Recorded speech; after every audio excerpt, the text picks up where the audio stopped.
mes petites étoiles, est-ce que on peut dire qu'on est parti pour un book haul d'enfer?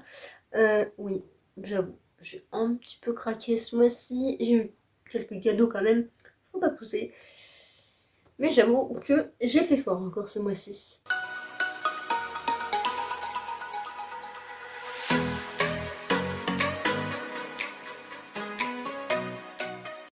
Coucou mes petites étoiles, j'espère que vous allez bien. On se retrouve donc aujourd'hui pour un book haul, comme vous l'avez vu juste avant, qui va être assez faramineux encore.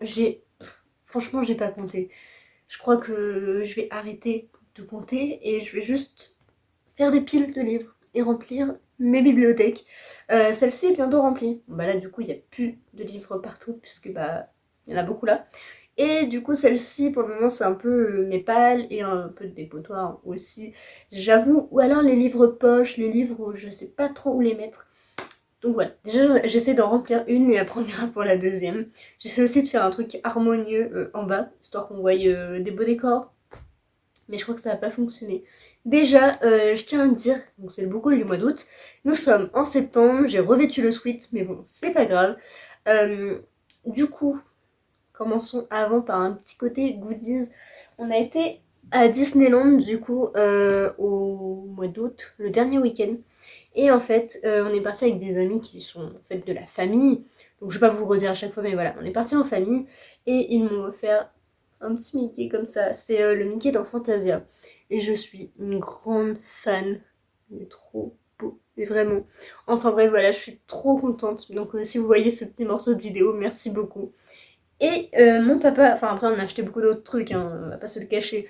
Mais mon papa m'a aussi offert ce beau sweat. Du coup voilà, je voulais le mettre pour déjà mon books anniversaire, puisque puisqu'on est le 13 septembre et que c'était l'anniversaire de mon compte Instagram. Il y a un concours dessus justement, je sais pas si ce sera terminé d'ici là, d'ici quand vous verrez cette petite vidéo. Mais voilà, je suis trop contente en tout cas de pouvoir vous faire plaisir. Et puis voilà, j'espère que ça vous plaira. Bref, commençons par ce qui vous intéresse vraiment, ce pourquoi vous êtes là aujourd'hui devant cette vidéo. Et puis c'est parti, commençons donc avec les graphiques. Dans un premier temps, j'ai acheté donc une suite de sagas qui s'appelle Deep Sea Aquarium Macmillan. Donc ça c'est le tome 5. J'avais déjà le 1, 2, 3, 4. Et le 5 est sorti en juin, je crois, ou avril, mai, juin. En mai ou en juin, je ne sais plus.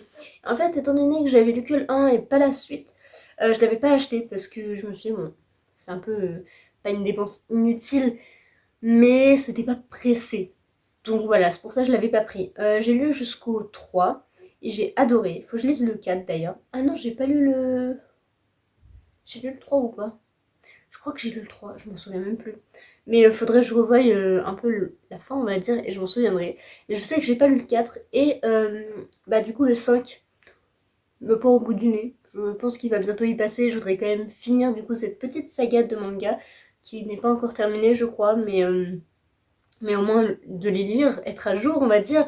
Parce que là, en manga, je commence à en accumuler certains, dont 3 autres encore qui vont arriver derrière. Et je suis pas très à jour. Voilà, alors que bon, c'est quand même des mangas, ça se lit vite, ils sont tout petits. Enfin voilà. Dans cette histoire, on va suivre un jeune garçon qui s'appelle Kotaro et qui est passionné des abysses. Des abysses donc au fond de la mer, depuis qu'il est tout petit. Aussi parce que c'était un peu le métier de son père, puisqu'il était photographe des abysses. Et donc il connaît beaucoup de choses sur les poissons, sur la faune et la flore de la mer. Et en fait, il va vouloir rentrer au Deep Sea Aquarium Macmillan, c'est comme ça que ça s'appelle, c'est l'aquarium en fait. C'est un aquarium mais dans l'eau, c'est un aquarium sous-marin. Je sais pas comment on peut appeler ça, mais du coup c'est un aquarium, on va dire c'est un peu comme un bâtiment en fait dans l'eau, c'est un aquarium, en fait l'aquarium c'est la mer, donc les poissons sont pas enfermés dans des bocaux, pas tous en tout cas, après il y en a forcément qui sont quand même dans des aquariums quoi. Mais voilà, et du coup il va vraiment essayer de rentrer dedans. Il y arrive et il devient homme de ménage. Donc pour lui il s'en fiche, déjà il travaille dedans et pour lui c'est déjà un aboutissement énorme.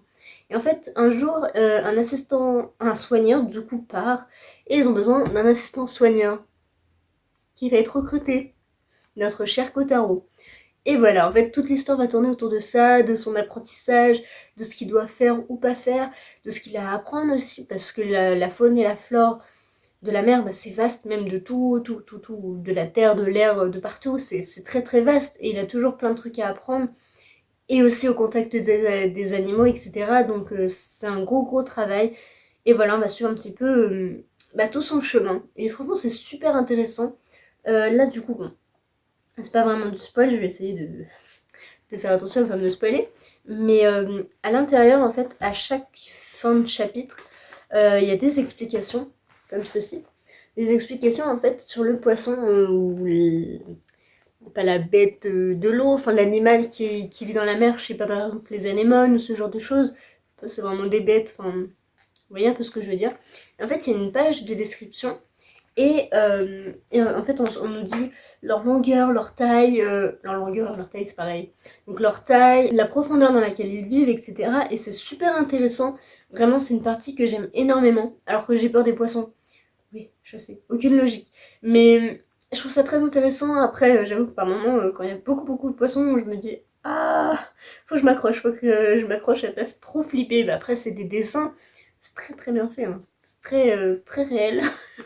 Mais voilà, moi j'aime beaucoup en tout cas et j'avoue que j'ai hâte de continuer. Je l'ai pas encore fait, j'ai pas pris le temps. Je vais avancer dans mes romans surtout parce que je les accumule plus que les mangas. Et les mangas, quand j'en lis un, j'en lis souvent deux d'un coup. Donc ça va plus vite. Mais il faut aussi que je m'y plonge, comme ça je serai à jour et je pourrai en racheter d'autres. Ensuite, passons aux derniers mangas, mais qui sont 4. En fait, aux 4 derniers mangas. Je les présente ensemble car c'est la même saga de manga. Et donc je vais vous expliquer pourquoi. Donc, il s'agit de Orange. Donc, le tome 1 est juste derrière moi. Et le tome 2 aussi d'ailleurs. Puisque là, c'est du tome 3 à 6. Puisqu'en fait, j'avais acheté le 1, que j'ai lu, que j'ai énormément adoré. J'ai acheté le 2. Et en fait, je me suis dit, je peux pas lire le 2 sans avoir la suite. Problème réglé. Voilà, du coup, quand je les ai vus, j'ai pas hésité. Je les ai pris parce que je pense que petit teaser, je vais aussi faire un vlog sur toute la saga. Du coup, je me fais toute la saga des Orange. Donc c'est aussi pour ça que, en fait, c'est pas, voilà, c'est pas perdu, hein, dirons-nous. Et comme ça me permettra d'être aussi à jour là-dessus parce que j'ai lu que le 1 et il y en a que 6. Donc j'aimerais bien continuer un petit peu. Donc Orange, écrit par Ichigo Takano et édité chez Akata, est une petite saga de manga très feel good, amitié, mais aussi émotion. Donc je vous le dis, si jamais vous cherchez un manga à mettre dans la catégorie, je sais plus laquelle, dans le Pumpkin Autumn Challenge, c'est la deuxième du troisième menu, je crois, où il y a justement émotion et feel good. Je sais plus le nom, c'est peut-être En avant Yvette Tempête. Je sais plus, faudrait que je revérifie. Mais du coup, ils sont parfaits à mettre dedans puisque c'est totalement feel good. Ça se passe bien, émotion, c'est un peu doudou si vous voulez. En même temps, c'est très émotion, très émotionnel, très poignant, très fort. Enfin voilà, pour me faciliter la tâche, j'ai pris donc le tome 2. Comme ça, c'est plus pratique à porter parce qu'à chaque fois, j'avais un paquet énorme. Bref, du coup, pour la petite histoire, on va suivre Nao, une jeune fille qui en fait un jour, un matin, du coup, est en retard à l'école. Et elle va voir une lettre qui est déposée sur son lit, ou sur la table à manger, je ne sais plus. Et en fait, elle va pas l'ouvrir tout de suite. Le début de la journée se passe, etc. Et je crois qu'elle l'ouvre sur l'heure du midi, ou pendant la classe, mais dans l'après-midi. Bref, un truc comme ça. Et en fait, en lisant cette lettre, elle se dit, c'est bizarre, mais qu'est-ce qu'elle me raconte? En fait, c'est une lettre de elle à elle. Mais si vous voulez, c'est comme si une personne de 50 ans se parlait à la elle de 15 ans, quand elle était au lycée ou au collège, je sais plus exactement. Et en fait, elle va se dire ce qui se passe. Et en gros, elle prédit l'avenir, si vous voulez, mais parce qu'elle l'a vécu. En fait, elle veut faire changer le passé. Ouais, elle veut changer le passé, mais du coup, changer le futur, enfin, pour le futur. Et du coup, on va suivre, en fait, justement, ces lettres que Nao reçoit d'elle-même, de la vieille Nao, on va dire, de la Nao grande. Et avec ça, elle va devoir tout faire pour changer son destin, mais surtout le destin de Kakero, donc son meilleur ami, qui est peut-être plus. Et voilà, en fait, on va suivre un petit peu toute cette... c'est pas une petite romance, enfin, il y a un peu de romance, forcément. Mais on va suivre justement toutes ces cette petite compréhension déjà, de savoir qu'en fait c'est une lettre d'elle à elle, il faut le croire, chose qu'elle ne fait pas au début, et après de comment elle va évoluer autour de ça, etc. Donc moi vraiment j'ai adoré le tome 1, je trouve qu'il est très très très bien fait, il a une très très bonne approche, je sais pas comment dire, mais j'ai vraiment hâte de pouvoir continuer, je crois que j'ai limite versé ma larme dans le tome 1, dans le tome 1, ça craint, c'est que le tome 1, je crois que cette saga va me détruire, mais en bien, enfin en bien, oui et non, mais, mais vous avez compris. Donc voilà, franchement, j'ai vraiment hâte de me replonger dedans. C'est aussi pour ça que j'ai voulu tout acheter et tout avoir d'un coup. Au moins maintenant je les ai et puis voilà, je me suis fait plaisir. Ça y est, c'est déjà terminé pour les graphiques. Maintenant passons à mes achats. Mes achats qui sont finalement pas les plus nombreux. J'ai commencé le mois d'août, donc le 4 août je crois, avec un roman, donc La Clé Noire, donc de Amy Ewing, édité chez Collectionnaire. C'est un roman que je voulais mettre plus, car quand j'ai fini du coup La Rose Blanche, qui est juste là, je vais vous le montrer, parce que lui aussi il est sublime. Ouf, on voit rien avec la lumière, mais il est trop beau, et franchement, il m'a détruit, ce tome 2 il m'a détruit et du coup je pouvais pas rester sur cette fin, il me fallait le dernier tome qui a conclu cette saga, ça fait mal. J'ai terminé cette trilogie qui a une place si importante dans mon cœur et que je pourrais jamais oublier et j'y pense encore, enfin je me dis c'est pas possible, c'est pas terminé, j'en veux toujours plus et en fait non, y a pas, voilà. Bref, j'arrête de vous donner mon avis puisque on est là pour un book haul et pas pour... Enfin, il était un livre, ça viendra bien après. Mais voilà, que dire, franchement, juste d'en parler, ça m'émoustille, je sais pas, je peux pas vous le présenter sans vous dire qu'en fait, il faut le lire. Donc maintenant, là, vous prenez vos petites notes, vous allez chercher votre carte bancaire et vous allez sur le site de la librairie de votre choix, peu importe, et vous passez commande directement. 1, 2, 3, hein. Vous prenez les 3 d'un coup parce que vous ne pouvez pas rester l'un après l'autre. Enfin, non, faut pas séparer ces lectures. Enfin, une fois que j'ai fini le joyau 1, je voulais le 2, et après le 2, je voulais le 3, et après le 3, j'en voulais encore, mais il n'y en avait pas. Bref, j'arrête mon petit charabia. Je vais passer donc au résumé. D'accord, je vous l'ai dit de nombreuses fois, mais je recommence puisque c'est un petit peu ce qu'il faut faire dans un book haul, on va dire, les règles de base. Bon après c'est pas obligé, mais j'avoue que pour cette histoire, il faut absolument que je la fasse pour vous convaincre encore une fois qu'il faut lire ces livres. Donc du coup, dans cette histoire, on va suivre Violette Lastings qui mène une vie plutôt paisible au début et qui finalement va se faire dépister et devient mère porteuse pour la royauté, puisqu'elle vit dans une des castes inférieures, si vous voulez, parce que du coup, c'est une espèce d'île, chose que je savais pas au début. Et en fait, si vous voulez, il y a le noyau, une deuxième partie, et etc. Enfin, il y en a 3, 4, je sais plus exactement. 3 parties, je crois, dont le centre, enfin, le noyau, quoi, le joyau. Et du coup, cette jeune fille va se faire un peu kidnapper à sa famille et elle va partir dans un établissement pour devenir mère porteuse. Du coup, elle part à Southgate puisque c'est son département. C'est un peu complexe en soi à expliquer, mais c'est tellement formidable, vraiment. Du coup, il y a 4 établissements pour les préparer justement à devenir mère porteuse, à se connaître, à pouvoir se tenir en société, les manières, etc. Et du coup, on va suivre un petit peu donc sa vie, on va dire, après tout ça. Elle a déjà passé toute cette étape d'enseignement. On va pas connaître cet aspect-là, pas vraiment. Et en fait, on va surtout la voir au début, donc à la vente aux enchères. Parce que ces jeunes femmes, après avoir subi ces années d'apprentissage, elles sont vendues aux enchères. Donc comme du bétail, si vous voulez, comme un petit morceau de viande ou une petite carotte qu'on vendrait comme ça. Et elles vont être donc appelées par des numéros et ils vont la vendre au plus offrant.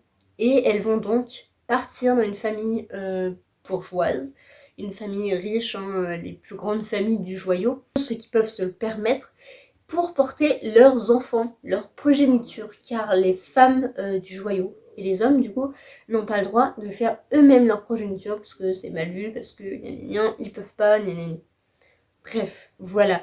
Et du coup, elles sont donc vendues pour porter leurs enfants. Et donc, elle va partir justement à cette vente, etc. Elle va être donc choisie en tant que mère porteuse et ce petit fonctionnement ne lui plaît pas trop. Et du coup, elle va se révolter. Pas seule. Et c'est justement toute la beauté de l'histoire. Voilà, donc je sais pas si mon résumé était très constructif, mais en même temps, j'ai trop d'éléments qui me viennent à l'esprit. Et là, je vous parle du tome 3. Ah non, je vous parle du tome 1, mais je dois vous présenter le tome 3 et je peux pas vous spoiler. Enfin, voilà, c'est un cercle un peu vicieux, mais vraiment, si vous n'avez pas découvert le joyau, mais foncez parce que ce sera une claque à prendre dans sa vie. C'est peut-être un classique pour moi de Bookstar. Voilà, j'ai fait une vidéo là-dessus d'ailleurs, si ça vous intéresse. Et je ne l'ai pas mis dedans, mais j'avoue que j'aurais pu. Après, c'est pas celui qu'on a le plus de besoin pour comprendre, c'est pour ça que je l'ai pas rentré dedans. Mais il faut le lire. Je vous en dis pas plus parce que sinon je vais m'entortiller et je vais en dire trop par rapport à ce qu'il faut que je dise. Alors maintenant nous allons parler de 3 livres, donc une saga. Et pour la petite histoire, c'est en quelque sorte mon père qui m'a poussé à la consommation, dans le sens où, en fait à côté de chez moi j'ai des librairies. Et il m'a dit oui ça te dit on va là-bas, etc. Parce qu'en fait c'est plus grand. Et, euh, et on va à tel magasin. Je lui dis mais t'as besoin de quelque chose en particulier parce que c'est quand même à 30 minutes de route quoi. 45 je crois, bah, je sais plus. Et il me dit non, non, c'est pour toi, c'est pour aller voir les livres, etc. Merci papa. Je croyais avoir retrouvé une carte cadeau de 40 € je crois. Du coup je me suis dit yes, enfin je vais pouvoir prendre des livres sans réellement moi-même dépenser, en me sentant moins coupable en tout cas.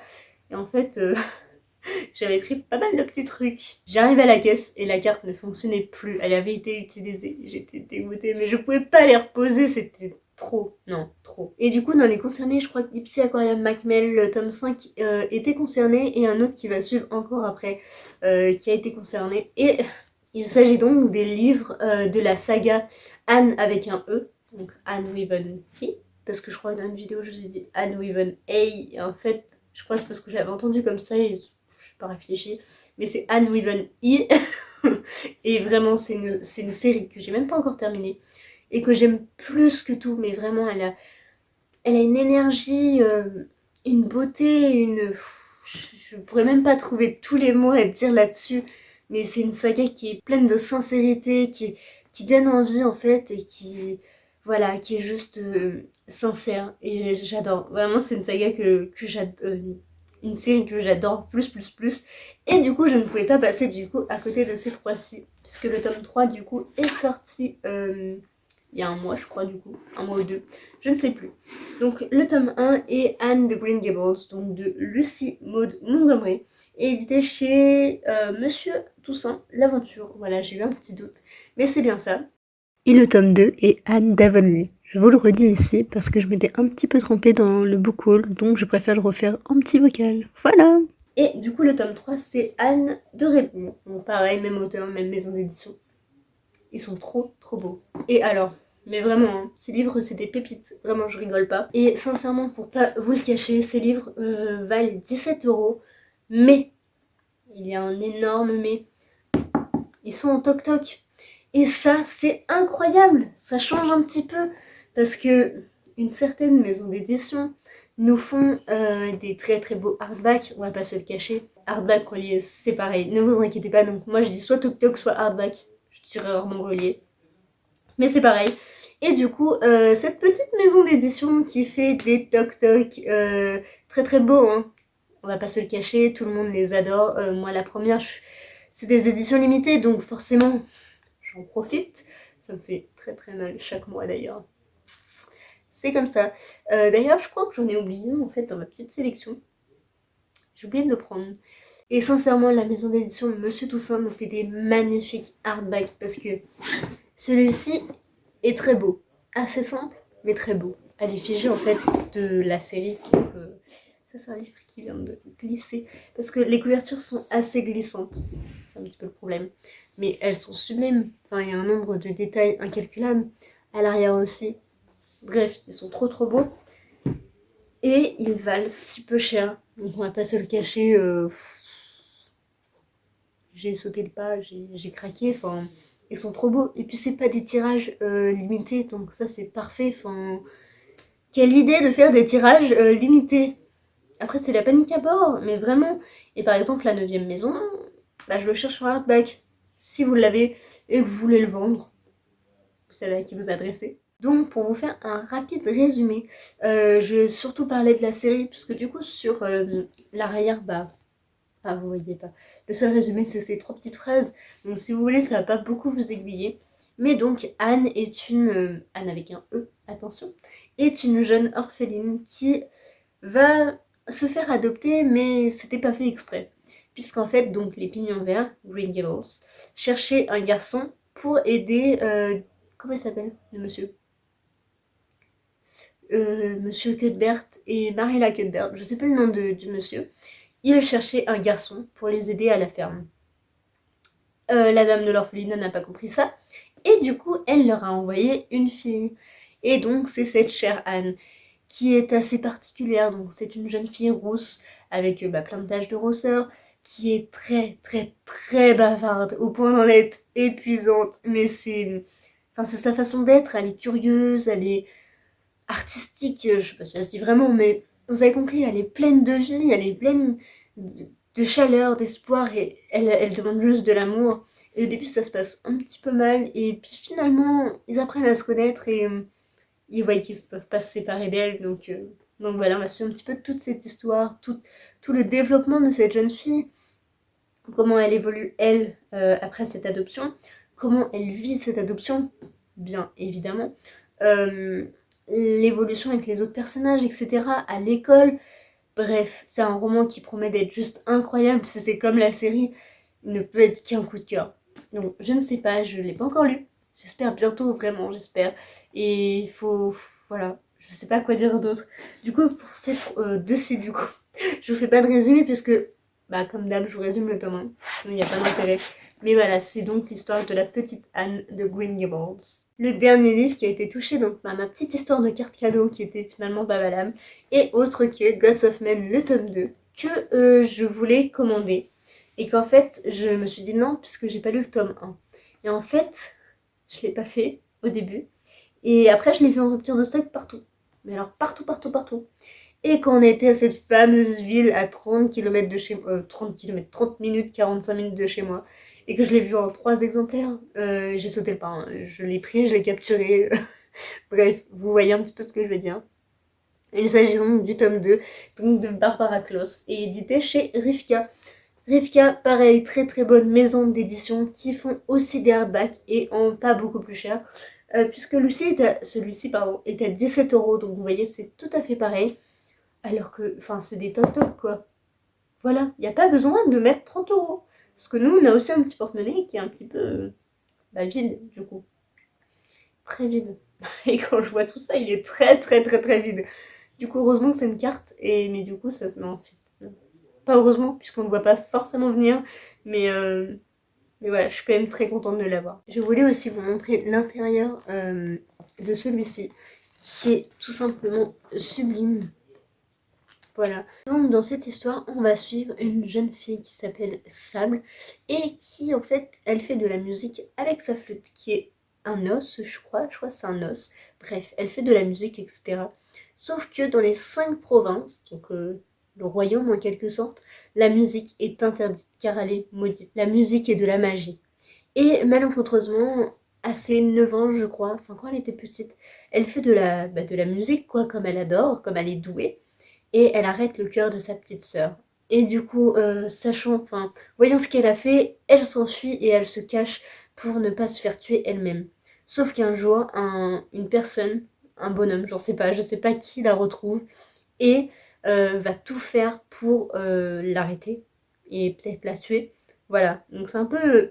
Le topo de l'histoire, c'est assez vague, mais ça a l'air vraiment palpitant, surtout mélangeant musique et magie. C'est très très très très rare et franchement, ça me donne trop envie. Les livres sur la musique, c'est souvent des romances, souvent un peu à l'eau de rose, vous voyez un peu ce que je veux dire. Mais là, mélangeant musique et magie, ça doit être un mélange juste sublime, parfait. Il faut absolument que je lise le tome 1 pour pouvoir du coup enchaîner avec le tome 2.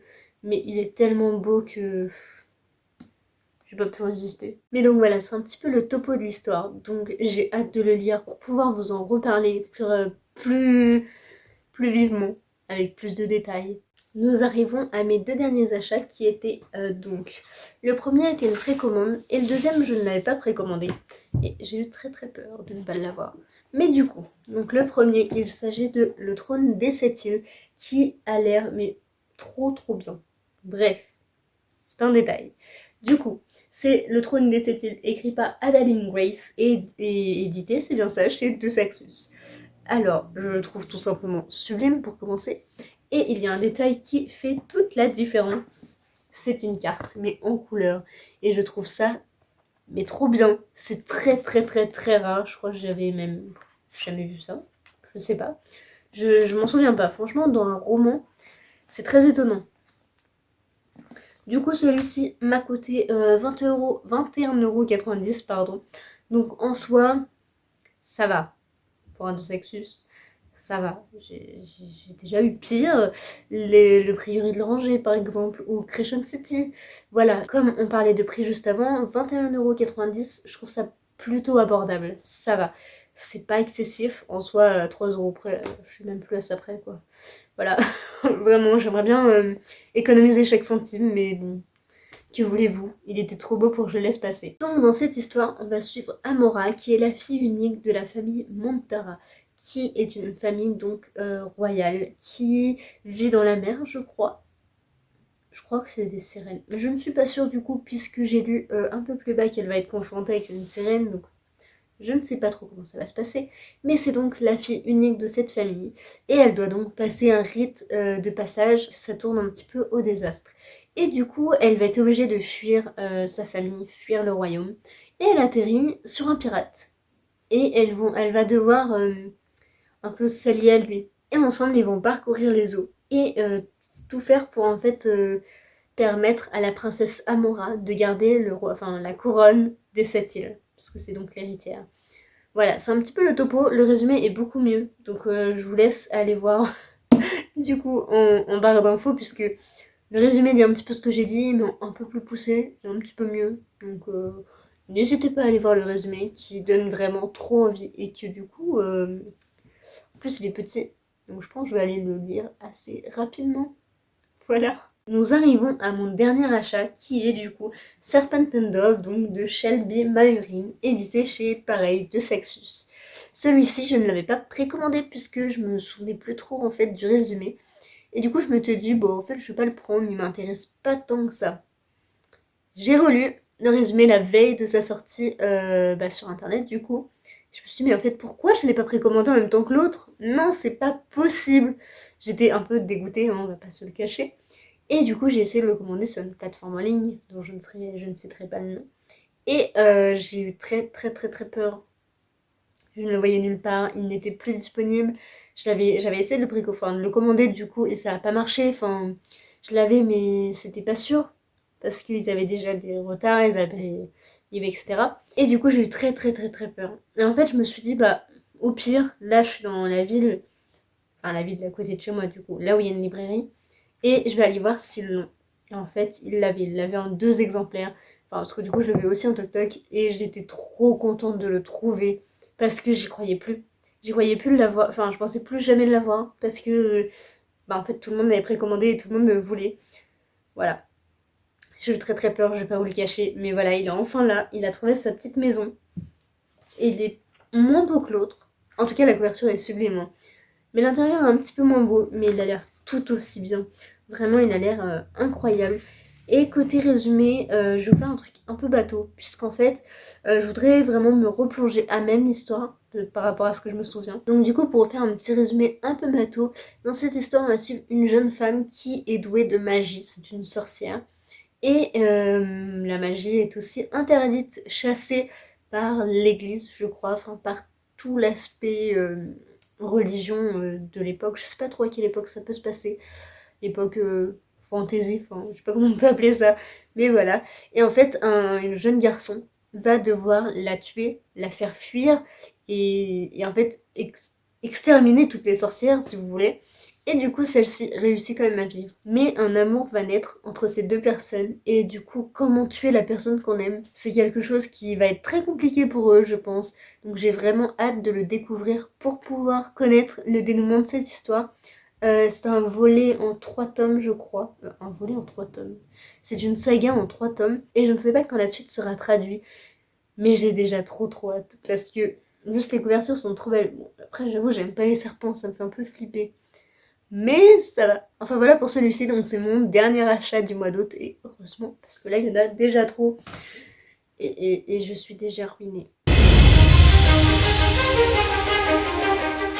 Nous arrivons à la dernière partie de cette vidéo, qui est donc les cadeaux que j'ai reçus. Et en fait, tout vient de mon copain, et donc il y a tout ça. Voilà. Oui, il a abusé, je vous le cache pas, il a vraiment abusé. Donc dans un premier temps, il m'a offert Les Murmures de la Seine de Marine Chaparro, et édité chez Hachette Roman. Donc c'est un roman sur la danse classique, hein, vous vous en doutez bien avec l'image. Et j'avais vraiment trop envie de le lire. Je sais pas quand je vais le lire, mais j'appréhende en fait, j'ai un peu peur, puisque j'en attends peut-être trop. C'est ce qui me fait peur. Parce que j'aime la danse classique plus que tout. C'est vraiment quelque chose qui a fait quand même vraiment partie de ma vie. J'en ai quand même fait 7 ans. J'en ai fait toute mon enfance. J'allais voir tous les spectacles donc dans ma ville, puisque le club faisait des spectacles dont j'ai participé d'ailleurs.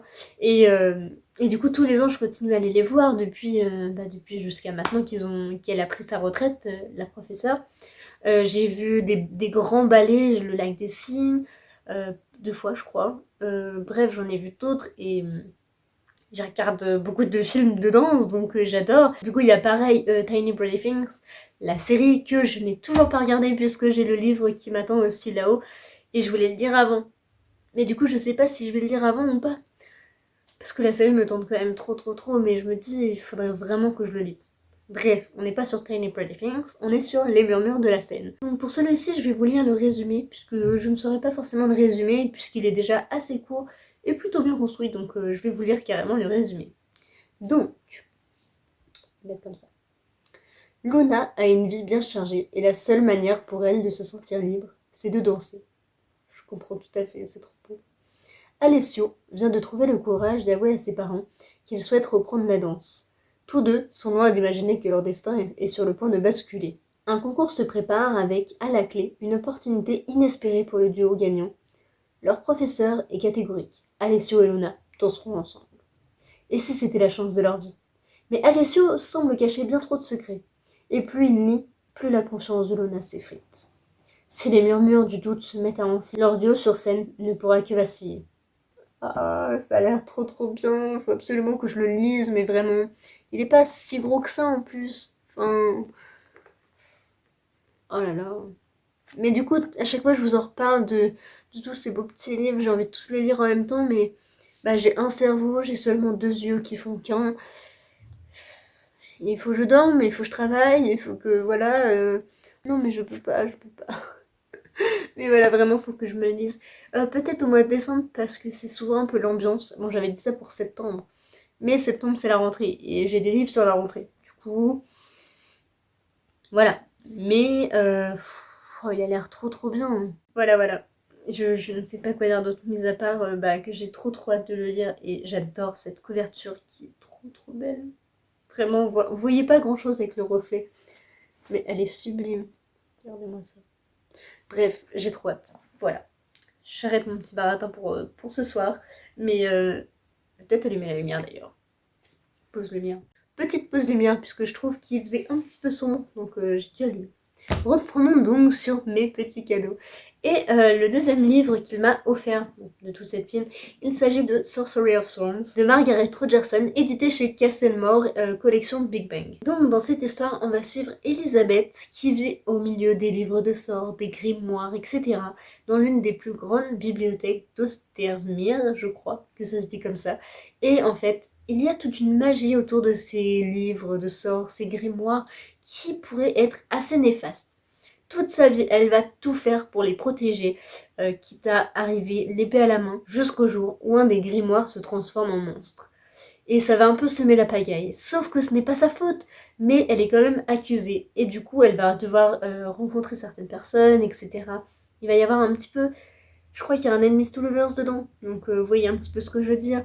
Et elle va devoir trouver de l'aide auprès d'un sorcier.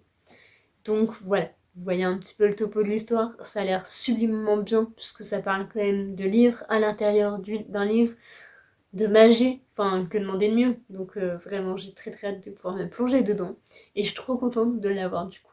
Margaret Rogerson a d'ailleurs récemment sorti Ravens of Enchantment, je crois que c'est le titre. Je vous afficherai une petite photo, mais du coup c'est un livre aussi qui me tente beaucoup beaucoup beaucoup, et du coup je pense que je vais me le procurer, mais du coup je me dis que si celui-ci me plaît avec sa plume, l'autre peut très très bien passer, et je pense que ça va très très bien le faire. Et j'aime beaucoup les couvertures, donc pourquoi se priver? Oui, parce que j'ai plus d'argent, c'est une bonne raison. C'est un détail. Mais bon, maintenant je travaille pour ça, donc c'est bon. Ensuite, il m'a offert Assoiffé, donc de Tracy Wolff, édité chez Pocket Jeunesse. C'est un roman qui me tentait trop trop trop, puisque c'est dans la même veine que les Twilight. Ok, je n'ai pas encore lu les Twilight, mais je connais très très bien l'histoire, parce que j'ai vu les films un nombre incalculable de fois. Et du coup, je pense que celui-ci est un peu dans la même veine, mais sans forcément s'en rapprocher fortement. On va suivre une jeune fille qui atterrit dans un lycée, et qui découvre des créatures de la nuit, des créatures surnaturelles, et elle ne peut pas se détacher d'un certain vampire. Mais, si elle sortait avec celui-ci, elle pourrait mettre tout le monde en danger. Néanmoins, elle se demande si quelqu'un ne se sert pas d'elle finalement. Donc oui, le résumé est très très court, mais même ici, il n'est pas beaucoup plus long. J'ai vraiment résumé les grandes lignes, puisque bah, le reste, c'est un petit peu la même chose, hein, vous comprenez bien l'idée. Donc voilà, en tout cas, c'est un livre qui me tentait beaucoup. J'aime beaucoup la couverture. Je la trouve très simple, et voilà, c'est attirant, je trouve. Donc je me dis que ça peut être une lecteur. Donc je me dis que ça pourrait être une bonne lecture pour octobre. Faudrait que je l'incruste à mon Pumpkin Autumn Challenge. Peut-être, j'avoue, ça peut être une idée. Mais voilà, en tout cas, il me tente vraiment beaucoup. Comme tous les livres que je viens de vous présenter, comme à chaque fois. Hein, mais si je les ai achetés ou qu'on me les a offerts, c'est que forcément, au bout d'un moment, je vais les lire. Parce que je veux les lire en fait, et qui m'intéressent, sinon, ils seraient pas. Cet énorme book haul touche à sa fin. Mais il reste encore tout ceci à vous parler. Je vous explique. Il s'agit donc des Percy Jackson. Donc les deux premiers sont édités chez France Loisirs, c'est bien ça.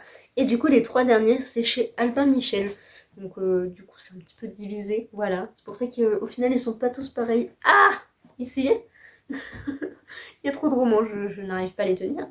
Donc du coup, comme pour tous les autres, je vais prendre donc le tome 1 que je suis en train de lire, et que j'espère avoir fini d'ici cette vidéo postée, parce que j'aimerais bien avancer un petit peu plus vite dans mes lectures. Mais ouais, non, j'ai pas lu grand chose en fait, j'ai lu 100 pages. Oh, vous voyez vraiment rien avec la lumière. Voilà, donc j'ai lu ça, il me reste tout ça à lire. C'est quand même pas beaucoup. J'avoue, je prends beaucoup de retard là-dedans. Bref, ce n'est pas une vidéo pour se plaindre de mes lectures, justement, c'est pour vous donner envie de les lire. Donc en ce moment, je sais pas ce qui se passe, mais j'ai une folie à vouloir absolument lire Percy Jackson. Bon, c'est chose faite, je les ai tous, comme ça je pourrais les enchaîner si beau me le semble. Et d'ailleurs, le tome 2 est au programme pour le Pumpkin Autumn Challenge. En plus, il y a une couverture orange, donc ça fait très très bien. Plutôt fière.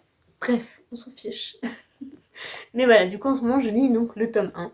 Et pour vous donner un petit résumé rapide, Percy Jackson est un demi-dieu. Et au début il ne le sait pas, et en fait on va du coup suivre toutes ses péripéties, cette découverte du monde auquel finalement il connaît déjà beaucoup beaucoup de choses, mais qu'il pensait que c'était des mythes et des légendes. Et on va suivre un petit peu toute cette évolution, tout cet apprentissage de lui-même, de ses racines, et de l'univers en fait qui l'entoure depuis des années mais qu'il ne connaissait pas. Voilà, c'est un petit résumé pareil, qui n'est pas beaucoup d'éléments, mais ça me permet aussi de ne pas vous spoiler, parce que j'ai peur de vous spoiler. Euh, mais voilà, du coup c'est vraiment une saga qui me tentait mais trop trop trop, et je sais pas pourquoi. Les films aussi, ma soeur me les a d'ailleurs achetés, donc je vais les regarder très très prochainement, mais je voudrais lire le tome 1 avant, pour pas avoir à trop comparer en lisant. Je préfère comparer en regardant le film qu'en lisant. parce que bah sinon c'est pas toujours top. Mais voilà, du coup, il m'a tout pris. Bon, du coup, c'était en occasion, donc ça valait vraiment le coup, parce que là, sinon, ça aurait été très cher. Mais bref, du coup, je suis trop contente de tous les avoir, de pouvoir me les enchaîner quand bon me le semble. Voilà, donc merci beaucoup pour tous ces fabuleux cadeaux. C'est un petit peu bah, tous mes achats du mois, tous mes cadeaux, et bon, bref. Voilà. Il y en a encore 5 devant moi, il y a toute cette petite pile. J'ai légèrement craqué, voilà, mais c'est pas grave, hein. Il faut se faire plaisir, hein. On n'a qu'une vie, c'est ce que je me dis. Du coup, j'espère que cette petite vidéo vous aura plu. Comme d'habitude, je sais que les boucles, vous adorez ça. Vous adorez que je craque, que je perce mon porte-monnaie et que je me retrouve fauchée à la fin du mois. Mais c'est pas grave, moi j'adore, pas me retrouver fauchée, mais j'adore avoir de nouveaux livres, de nouvelles acquisitions, anciennes ou nouvelles, parce qu'on va pas se le cacher, ils sont quand même assez vieux. Mais à côté de ça, il y a des livres très nouveaux, bah les derniers du coup, les nouveautés. Donc voilà, j'aime beaucoup avoir un peu de tout en fait. De toute façon, si je pouvais avoir tous les livres, je prendrais tout, hein, on va pas se le cacher. Donc voilà, nous sommes déjà au milieu septembre et je vous poste seulement ce book haul. Il était prévu pour le 6 septembre, je crois. Bref, je suis vraiment en retard avec ce début de mois. C'est un peu compliqué avec la rentrée, etc. Mais bon, bref, le principal, c'est qu'il soit posté, que ça vous permette de voir mes nouvelles acquisitions et j'espère que ça vous aura plu. Sur ce, je vais vous laisser, je vais aller retourner voir Percy parce que là, ça me manque vraiment. Donc je vous fais des gros bisous, je vous envoie plein de bonnes ondes. Bye!